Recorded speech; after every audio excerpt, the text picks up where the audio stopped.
ఉద్యోగం కోసం చూస్తున్నారా? ఓం శక్తి ప్రైవేట్ లిమిటెడ్ కంపెనీలో మార్కెటింగ్ జాబ్స్ 20,000 నుంచి 30,000 వరకు జీతం ఉంటుంది. సంప్రదించండి. ప్రస్తుతం మనతో పాటు ప్రముఖ ఆధ్యాత్మికవేత్త వేదిక ఆస్ట్రాలజర్ గోనుగంట్ల సురేష్ బాబు గారు ఉన్నారు. గురువు గారితో మాట్లాడతాం. నమస్కారం గురువు గారు. మణికంఠ గారు నమస్కారం అండి. 2026లో మొదటి 6 నెలలు మనకి ఫినిష్ అయిపోయాయి. మరి సెకండ్ హాఫ్ లో భాగంగా జూలై నెల తులారాశి వాళ్ళకి ఓవరాల్ గా ఎలాంటి పరిణామాలు వీళ్ళు ఎదుర్కోబోతున్నారు, వీళ్ళు ఎలాంటి జాగ్రత్తలు తీసుకోవాలంటారు ఈ నెల? ముందుగా మణికంఠ గారు, ఈ జులై మంత్ యొక్క విశిష్టత మనం తెలుసుకుందాము. ఎందుకంటే ఆ మాసం ఎంత గొప్పదో తెలుసుకుంటే ఆ మాసంలో ఉన్న రోజు కూడా అంత గొప్పగా ఉంటుంది, మన లైఫ్ కూడా అంత గొప్పగా ఉంటుంది. సో ఆ విధంగా మనం ఇండివిజువల్ లైఫ్ నేచర్ నుంచి వ్రతాలకి కాలానికి మన మహర్షులు అలైన్మెంట్ చేశారనమాట. అందుకనే మాసాలు, తిథులు, మూడాలు ఇవన్నీ రకరకాలు పెట్టేశారు. ఇందులో మనం ఫస్ట్ జులై మంత్ చూసుకుంటే చాలా చేంజెస్ ఉన్నాయండి. ఇందులో ఒకటి మాసం ఫస్ట్ 15 days నిజ జ్యేష్ఠ మాసం ఉంటుంది 13వ తారీఖు వరకు. 14 నుంచి మనకి ఆషాఢ మాసం స్టార్ట్ అవుతుంది. ఇందులో ఎప్పుడైతే మనకి ఆషాఢ మాసం స్టార్ట్ అయిపోతుందో మనకి దేవీ నవరాత్రులు, గుప్త నవరాత్రులు అని స్టార్ట్ అయిపోతుంటాయి. వారాహి నవరాత్రులు అని అంటూ ఉంటారు. అయితే ఆ తర్వాత మనకి ఏమవుతుందంటే ఇమ్మీడియట్గా మనకి కర్కాటక రాశిలోకి ఎప్పుడైతే ప్రవేశం చేస్తూ ఉన్నాడో మనకి ఏమంటారు, కర్కాటక సంక్రమణ దక్షిణాయనం అంటారు. ఎప్పుడైతే దక్షిణాయనం స్టార్ట్ అవుతుందో మనకి చాతుర్మాస వ్రతం అని స్టార్ట్ అవుతుంది. అది మనకి తొలి ఏకాదశి పండుగ ఉంటుంది. మనకి తొలి ఏకాదశి వచ్చేటప్పటికి ఎప్పుడు వస్తుంది, 25వ తారీఖు వస్తుంది. చాతుర్మాస వ్రతం 26 నుంచి స్టార్ట్ అవుతుంది. 29వ తారీఖు గురు పూర్ణిమ ఉంది.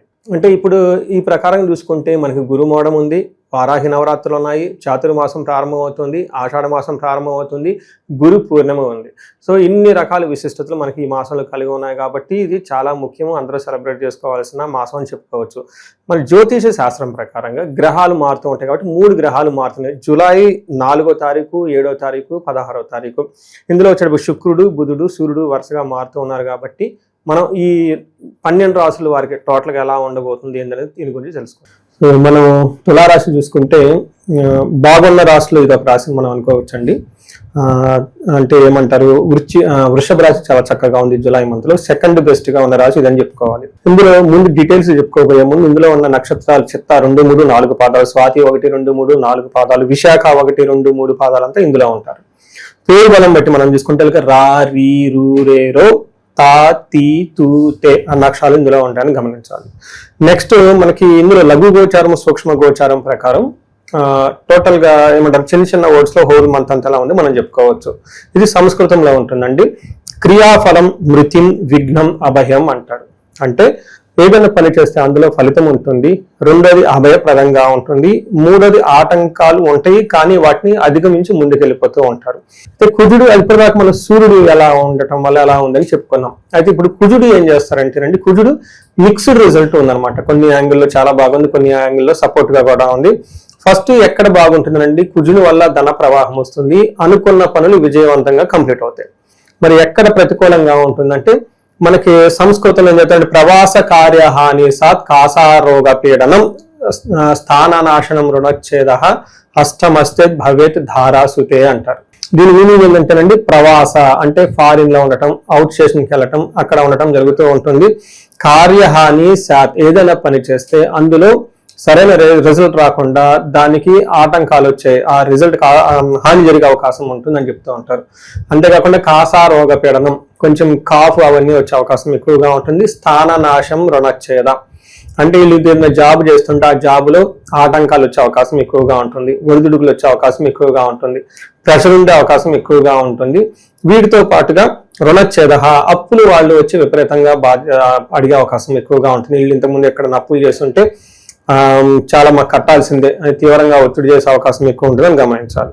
సో దీనితో పాటు మనకి 9వ స్థానంలో బుధుడు ఉండటం వల్ల బుధుడు అంత ఎక్కువగా ఎఫెక్ట్ చూపించరు. విపరీత వేద కాన్సెప్ట్ వల్ల మ్యాక్సిమం కొంచెం తిండి, జంక్ ఫుడ్ ఎక్కువ తిని గ్యాస్ట్రైటిస్ వచ్చే అవకాశం ఎక్కువగా ఉంటుంది, లేజినెస్ ఎక్కువగా ఉంటుంది. అది మనకి బుధుడు వల్ల సైడ్ ఎఫెక్ట్ అనుకోవచ్చు, బట్ అంత మ్యాక్సిమం ఎఫెక్ట్ ఎవరికి పడదు. ఇప్పుడు మోస్ట్ ఇంపార్టెంట్ పాయింట్ ఏంటంటేనండి, శుక్రుడికి 11వ స్థానంలో ఉన్నారు. ఎప్పుడైతే శుక్రుడు 11వ స్థానంలో ఉంటారో ఏమవుతుంది, పుష్టిం కాంతిం తదా ఇష్టి కీర్తి సాధనం క్షీరాన్న భోజనం కుర్యా ఏకాదశే ఫలం అంటారు. అంటే 11వ స్థానంలో ఎప్పుడైతే శుక్రుడు ఉంటారో వీళ్ళకి పుష్టి, శారీరకంగా పుష్టివంతంగా ఉంటారు, కాంతివంతంగా ఉంటారు, ఇష్టకార్య సాధకం ఏదైనా అనుకుంటే ఆ పనులన్నీ సాధించుకుంటూ ఉంటారు. క్షీరాన్న భోజనం, మంచి చక్కగా భోజనం అవంతా చేస్తూ హ్యాపీగా ఉండే అవకాశం ఎక్కువగా ఉంటుంది. సో ఏ ప్రకారంగా చూసుకున్నా కానివ్వండి, ఒక కుజుడు మిక్స్డ్ రిజల్ట్ ఇస్తున్నా కానీ మిగతా అన్ని గ్రహాలు సపోర్ట్గా ఉండటం తోటి ఒక బెస్ట్ మంత్ అట్లీస్ట్ 80% బాగుంటుందని మనం చెప్పుకోవచ్చు. ఇక్కడ కుజుడి విషయంలో మాత్రం కొంచెం జాగ్రత్తగా ఉండాలి. కొన్ని సందర్భాల్లో అనుకున్న పని కాకుండా ఆటంకాలు సాగిపోయే అవకాశం ఉంటుంది. బట్ ఇక్కడ కుజుడు మిక్స్డ్ రిజల్ట్ ఇస్తున్నారని చెప్పుకోవచ్చు. అంటే టోటల్ గా ఒక 75 to 80 చాలా పాజిటివ్ గా ఉంది. ఒక 20% మాత్రం అనుకున్న పనుల్లో ఇబ్బంది వచ్చే అవకాశం ఉంటుంది. ఇక్కడ ఈ కాంబినేషన్ బట్టి చూస్తే అంటే నాకు వచ్చే కాల్స్ ఇది రియల్ టైంలో ఎలా ఉంటుందంటే చాలా మందికి ప్రమోషన్స్ వచ్చే అవకాశం ఉంటుంది. ఇప్పటిదాకా జాబ్ లేకుండా ఇబ్బంది పడే వాళ్ళకి జాబ్ వచ్చే అవకాశం ఉంటుంది.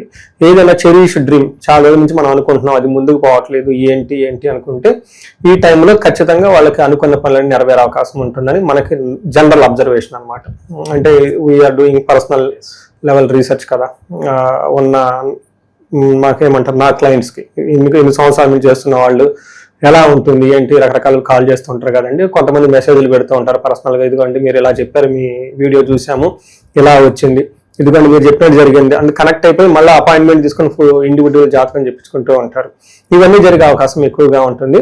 అయితే మనకు సంస్కృతంలో మహర్షులు ఏం చెప్తారంటేనండి, అర్ధసిద్ధి సదా ఆరోగ్యం ఇష్ట సిద్ధి బంధుమిత్ర సమాగమ రాజదర్శనం సుసల్లాఫౌ సౌఖ్యం దశమే రవి అంటారు. అంటే చుట్టాంచల పెద్ద శ్లోకం లాగా ఉంటుంది. దీని మీనింగ్ ఏంటంటే అర్ధసిద్ధి అంటే డబ్బుల ప్రకారంగా బాగుంటుంది, సదా ఆరోగ్యం బాగుండి బంధుమిత్రులతో చక్కగా కలిసి ఉంటూ ఉంటారు, సంప్రదింపులు బాగా చేసుకుంటూ ఉంటారు. అయితే రాజదర్శనం సుసల్లాపో అంటారు. అంటే హైయర్ అఫీషియల్ కలవటము, వాళ్ళతో డిస్కస్ చేసుకోవటం, మంచి హెల్దీ అవుట్కమ్ వచ్చే అవకాశం ఎక్కువగా ఉంటుందని మనం చెప్తూ ఉంటారు అనమాట. అయితే ఈ టైంలో ఇంటికి సంబంధించిన వ్యవహారాల్లో అటెన్షన్ పే చేయడం కూడా చాలా ఇంపార్టెంట్ అని మనం చెప్పుకోవాలి. గురుగారు ఈ రాశికి సంబంధించిన నక్షత్రాలు వాళ్ళకి ఎలా ఉంటుందంటారు స్పెసిఫిక్ గా? చిత్తా స్వాతి విశాఖ నక్షత్రాలు 3 మనం అనుకున్నాం. ఇందులో చిత్తా నక్షత్రం చూసుకుంటే లాభప్రదంగా ఉంటుంది, క్షేమంగా ఉంటారు ఫస్ట్. అంటే ఫైనల్ గా ఏమంటే పరవాసము అంటే అవుట్ స్టేషన్ వెళ్ళేది, వేరే చోట్లకి అటు ఇటు ట్రావెల్ చేసే దాంతో పాటు హెల్త్ కాంప్లికేషన్స్ ఉంటుంది, అతిగా భయపడే పరిస్థితులు కూడా ఉంటాయని గమనించుకోవాలి. నెక్స్ట్ స్వాతి నక్షత్రం వాళ్ళకి లాభప్రదంగా ఉంటుంది, వస్త్ర లాభము, క్షేమము. అయితే వీళ్ళకి హెల్త్ కాంప్లికేషన్స్ ఎక్కువగా ఉంటుంది, ఫైనాన్షియల్ గా కూడా ఇబ్బంది పడే అవకాశం ఉంటుంది. నెక్స్ట్ విశాఖ నక్షత్రం వాళ్ళకి లాభప్రదంగా ఉంటుంది, షాపింగ్స్ అవన్నీ చక్కగా చేస్తారు, క్షేమప్రదంగా ఉంటుంది. వీళ్ళకి దేహ పీడనము ధనహీనత అని చెప్తూ ఉంటారు. అంటే శారీరకంగా హెల్త్ కొంచెం డిస్టర్బ్డ్ గా ఉంటుంది, ఫైనాన్షియల్ గా క్రైసిస్ కూడా ఉండే అవకాశం ఎక్కువ ఉంటుంది. సో విశాఖ నక్షత్రం వాళ్ళకి కొంచెం జాగ్రత్తగా ఉండాలి, పనులు అంత స్మూత్ గా కావు, కొంచెం ఆటంకాలతో లేదంటే అప్స్ అండ్ డౌన్స్ కొంచెం డిలే అయ్యే అవకాశం ఎక్కువగా ఉంటుంది. బట్ ఫైనల్ గా అనుకున్న పనులు అయితే అన్ని విధాలా అయ్యే అవకాశం ఎక్కువగా ఉంటుంది ఈ రాశి వాళ్ళకి. పరిహారాల పరంగా గురుగారు ఏం చెప్తారు వీళ్ళకి? అత్యవసరంగా ఎవరిని ఎక్కువగా ఆరాధించాలంటారు? వీళ్ళు కుజుడికి సంబంధించి పరిహారాలు చేస్తే చాలా బాగుంటుందండి. హనుమాన్ చాలీసా రెగ్యులర్ గా చదువుకుంటూ ఉన్న హనుమంతుడి గుడికి మంగళవారం వెళ్ళేసి వడమాల ఒకసారి సమర్పించినా బాగుంటుంది. వీటితో పాటుగా సుబ్రహ్మణ్యేశ్వర స్వామి భుజంగ స్తోత్రం కానివ్వండి చేస్తూ, ఇంకా మనకి వీళ్ళకి జంట నాగులు లేదంటే గ్రామ దేవతల్ని వీళ్ళు పూజించినా కానీ చక్కగా కొంత టైం స్పెండ్ చేస్తే బాగుంటుంది. ఇంకా ఎవరికైనా బాగలేదు అనుకున్నప్పుడు మహాన్యాసంతో ఏకాదశ రుద్రాభిషేకం చేయించుకున్న, మన్యు పాశుపత అభిషేకం చేయించుకున్న కార్యసిద్ధి, ధన సంపాదన, వీటితో పాటుగా శత్రునాశం జరుగుతూ చక్కగా ముందుకు దూసుకెళ్లే అవకాశం ఎక్కువగా ఉంటుంది. సో మనం ఇదంతా గోచార ఫలితాల కింద చెప్పుకుంటామండి మణికంఠ గారు. దీని ప్రకారం ఏంటంటే ఒక 30% మాత్రమే ఇప్పుడు మనం చెప్పుకునేవి వాళ్ళకి అప్లై అవుతాయి.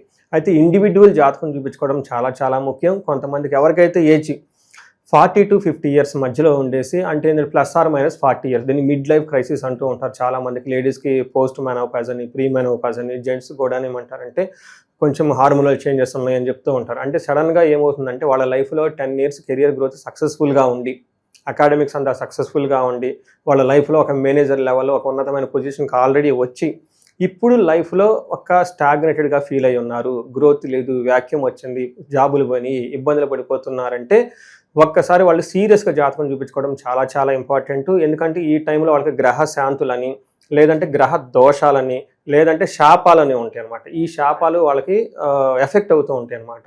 జనరల్గా మనకి ఏం చెప్తారంటే మోడర్న్ సైకాలజీలో మిడ్ లైఫ్ క్రైసిస్ అని చెప్పేస్తూ ఉంటారనమాట. బట్ జ్యోతిష శాస్త్రంలో దానికి చాలా వివరణ ఇచ్చారనమాట. శాపాలని, గ్రహ దోషాలని అవన్నీ. ఒకసారి వాళ్ళ గ్రహాలు ఇండివిజువల్గా జాతకం చూపించుకోవడం చాలా ముఖ్యం. వాళ్ళకి ఫైనాన్షియల్ ప్రాబ్లం ఉన్న స్వర్ణలక్ష్మి విశేష హోమం చేయించుకోవటము, ఏమైనా కానీ హెల్త్ కాంప్లికేషన్స్ ఉంటే ఆయుష హోమం చేయించుకోవటం, అంతేకాకుండా చండీ హోమం, అందరికి ఏదైనా కనుక సీరియస్ ప్రాబ్లమ్స్ కన్సర్న్స్ ఉంటే కనుక చండీ హోమం చేయించుకోవటం, ఇలా మన్యు పాశుపత అభిషేకాలు ఇవన్నీ చేయించుకుంటే వాళ్ళ యొక్క ఎలాంటి సమస్య ఉన్నా కానీ సమస్యకు సంబంధించిన పరిష్కారాలు మనం కనుక్కోవచ్చు. భార్యాభర్తల మధ్య అన్యోన్య దాంపత్య పాశుపత అభిషేకం అని చెప్పేసి ఇలా అన్నీ చేసుకోవచ్చు. అయితే మనకి ఈ నెల 14వ తారీఖు అంటే జూలై నెల 14వ తారీఖు నుంచి 22 వరకు వారాహి నవరాత్రులు సెలబ్రేట్ చేస్తూ ఉన్నాం. అంటే నాకు ఇది వచ్చేటప్పుడు పబ్లిక్ మీడియాతో ఇంటరాక్ట్ అవ్వటం థర్డ్ పండుగ అని, లేదంటే 4th అయి ఉండొచ్చు, 3rd or 4th. ఈ ఎవ్రీ ఇయర్ మేము కొన్ని సెలబ్రేషన్స్, కొన్ని హోమాలు, పూజలు అన్ని ప్లాన్ చేయటం, కొన్ని సామూహికంగా, కొన్ని ఇండివిజువల్గా రకరకాలుగా చేస్తూ ఉన్నాం. బట్ ఈసారి కూడా మేము ఏం చేస్తున్నామంటే వారాహి పాశుపత విశేష హోమం అని చేస్తూ ఉన్నామండి. ఇది చాలా పెద్ద హోమము, ఒక దాదాపు 15 మంది దాకా బ్రాహ్మణులు పడుతూ ఉంటారు. ఇది 1 to 1 చేయడం జరుగుతుంది. ఈసారి సామూహికంగా చేయటం లేదు, పోయినసారి చేసేసి అంతా మేము అరేంజ్మెంట్ చేయలేక డబ్బులు రిటర్న్ ఇవ్వడం కూడా జరిగింది చాలా మందికి. బట్ ఇదేంటంటే ఓన్లీ సెలెక్టెడ్ పీపుల్కి 1 to 1 చేయటం జరుగుతుంది. దాదాపు 15 నుంచి 20 మంది బ్రాహ్మణులు పడుతుంటారు. వారాహి పాశుపత విశేష హోమం చేస్తూ ఉన్నాం అనమాట. దాదాపు 10 మంది. ఇది వచ్చేటప్పుడు 4:30 గంట 5 గంటల పెద్ద హోమం పడుతుంది. Only in a day 2 times. నవరాత్రులు స్టార్ట్ అయిన 14వ తారీఖు నుంచి 22వ తారీఖు వరకు మార్నింగ్ ఒక స్లాట్, ఈవినింగ్ ఒక స్లాట్. ఈవినింగ్ స్లాట్ ప్రిఫరబుల్గా ఎన్ఆర్ఐలకి, అమెరికా ఉన్న వాళ్ళకి చేస్తూ ఉన్నాము. దీనివల్ల ఎందుకు చేయించుకోవాలంటే ఫస్ట్ కార్యజయం, చాలా నాలెడ్జ్ ఉంది, ఎగ్జిక్యూషన్ చేయలో ఫెయిల్ అయిపోతున్నాం అనుకున్న వాళ్ళకి వారాహి అమ్మవారికి చేయించుకోవాలి. రెండోది తగాదులు, శత్రుబాధలు ఏమైనా ఉంటే దానికి సంబంధించి చేసుకోవాలి, డైరెక్ట్గా ఇండైరెక్ట్గా ఎవరికైనా ప్రాబ్లమ్స్ ఉంటే చేయించుకోవాలి. మూడోది రియల్ ఎస్టేట్ పీపుల్ ఎవరైతే ఉన్నారో, స్టాగ్నేటెడ్గా ఉన్నారో, నేను ఎక్కడో ఆర్టికల్ చూస్తాను, 80,000 అపార్ట్మెంట్లు ఏమో అన్యూజ్డ్, కొంతమంది పేమెంట్ కట్టేసి డ్రాప్ అయిన వాళ్ళు మొత్తం లాక్ అయి ఉన్నారనమాట. ఇలాంటి ఎవరైనా రియల్ ఎస్టేట్లో వాళ్ళు ఉన్నా కానీ లైఫ్లో ప్రోగ్రెస్ లేదు, ధనం లేదు అని అనుకుని ఎవరైనా కనుక అనుకుంటూ ఉంటే ఇది వాళ్ళకి ఈ నవరాత్రుల టైంలో చాలా మంచి ఒక అవకాశము. ఇంట్రెస్ట్ ఉన్న వాళ్ళు మాత్రం ఖచ్చితంగా ఫోన్ చేసి అపాయింట్మెంట్ తీసుకోండి. ఒకసారి మళ్ళా చెప్తున్నాను, 18 కంటే హోమాలు ఎక్కువ చేయలేము. In a day only 2 morning and evening. Morning preferable ఇండియన్స్కి, ఈవినింగ్ స్లాట్ ఎన్ఆర్ఎస్కి మేము అరేంజ్మెంట్ చేస్తున్నామండి. దీన్ని సద్వినియోగం చేసుకోవాలని చెప్పేసి నేను కోరుకుంటూ ఉన్నాను. ఓవరాల్గా ఈ రాశి వాళ్ళకి ఈ నెల ఏ విధమైన ఫలితాలు ఉండబోతున్నాయో మంచి విశ్లేషణ అందించారు. ధన్యవాదాలు. ధన్యవాదాలండి.